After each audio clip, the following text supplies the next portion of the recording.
Hey guys, how's it going? Donovan here. As you can see, it is a beautiful day outside. A little bit later in the day because I live in Southern California and it is so hot, so I have to wait till later in the day because I don't want to film these videos when it's 95 outside.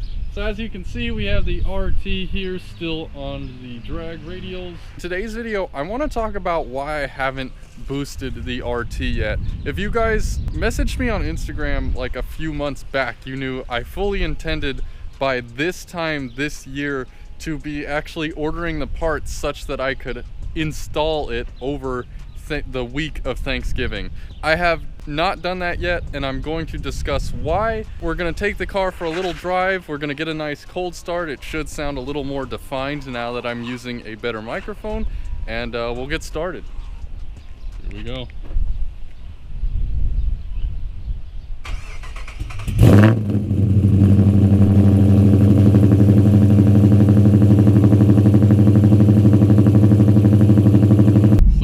Who have seen my YouTube intro, you'll kind of recognize where I'm pulling up towards. Figure it's a nice open area. We'll go park in the shade.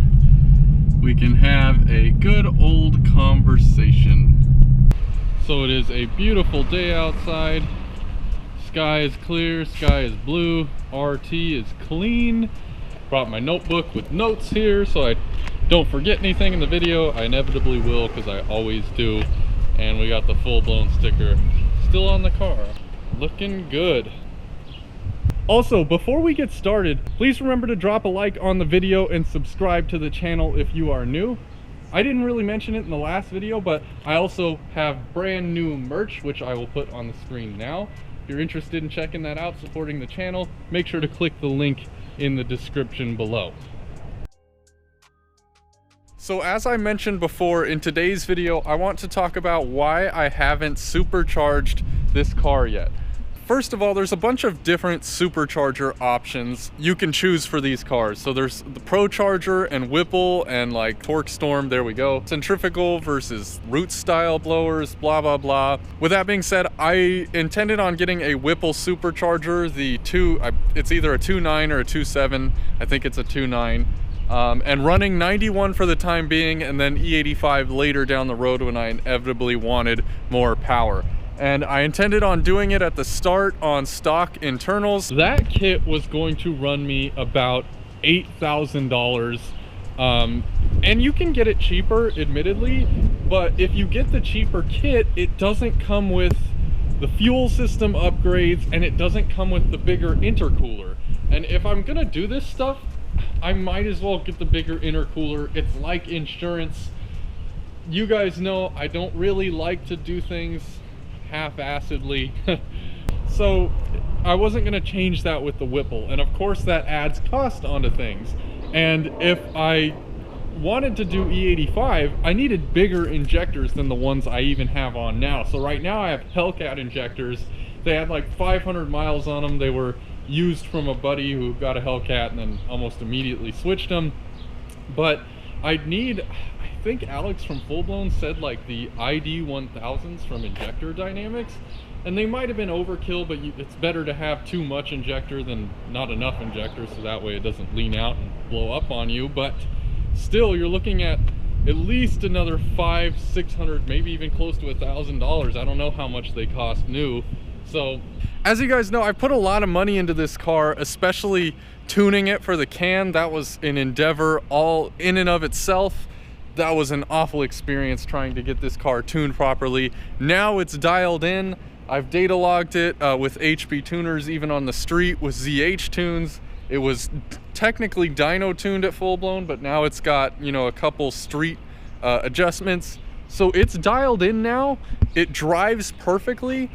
And part of me is kind of traumatized from the tuning experience I had with this cam.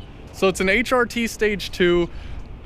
I am far from being the only person who had drivability issues with this cam. I get messages almost daily on from people who have this same cam and have stalling issues, surging issues, which is expected with a cam. I'm dumb, but I'm not that dumb. I knew to expect some stuff, but ultimately it was kind of a nightmare to get this car tuned. And now that it's kind of dialed in, I kind of want to leave it that way. Once you modify a car from stock, but a blower and cams especially, it's kind of like opening the door to a bunch of different possible issues. Like, for example, obviously stock internals, it should be safe on 6 to 7, maybe 8 pounds of boost, but there's always that lingering thought in your head that, you know, I'm a pull away from blowing this thing up, get a tank of bad gas and the engine goes to heaven. Or even, you know, this transmission's only rated to like 516 foot-pounds of torque. The car is probably pushing somewhere near that in its current form. It dynos around where Scat Pack's dyno may give or take a little bit.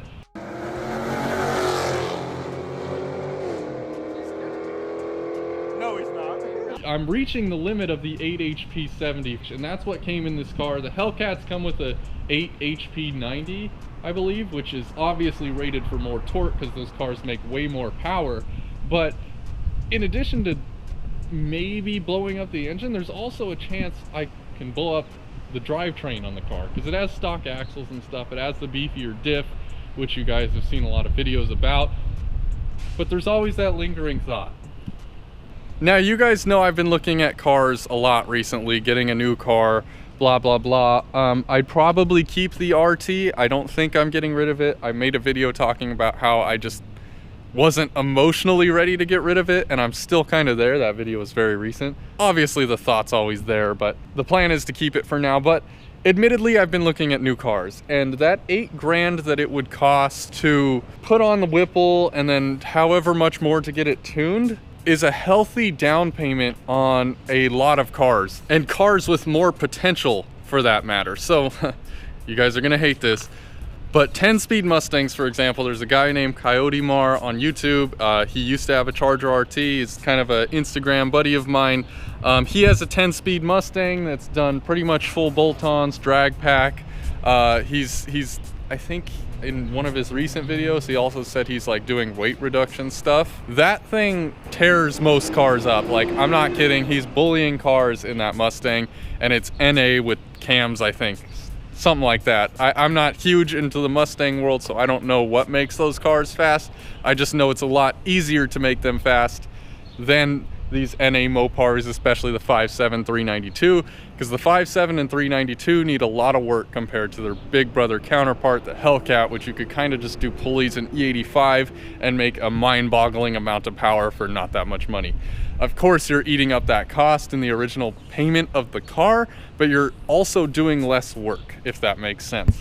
So in addition to it being a healthy down payment on a new car, you're also getting a fresh new car with more content, more things for me to show you guys on the channel, more things for me to learn a new platform possibly. So the thought is always there whenever I drive the car and I'm like, man, I want a little bit more power. I debate putting a Whipple on it still. I'm not gonna lie to you guys. I'm all over the place when it comes to what I want to do right now. However, I'm also kind of putting my feelers out there to see what you guys think, what you guys would want to see. I have a couple videos that you guys are definitely going to want to stay tuned for soon. Also kind of me testing the waters, seeing what you guys want to see, blah, blah, blah. With that being said, as you guys know, DonnySRT, the RT is kind of my thing. I know a lot about this car. I learned on this car. I don't plan on it going anywhere just yet. So for those who are like on the channel for the RT content, you don't have to worry just yet. With that being said, let me know what you guys think in the comments below. I'm all over the place mentally on this stuff, so I'm not sure what's gonna happen. Thank you guys for watching. Remember to subscribe to the channel if you haven't already. Drop a like, and thank you guys for watching.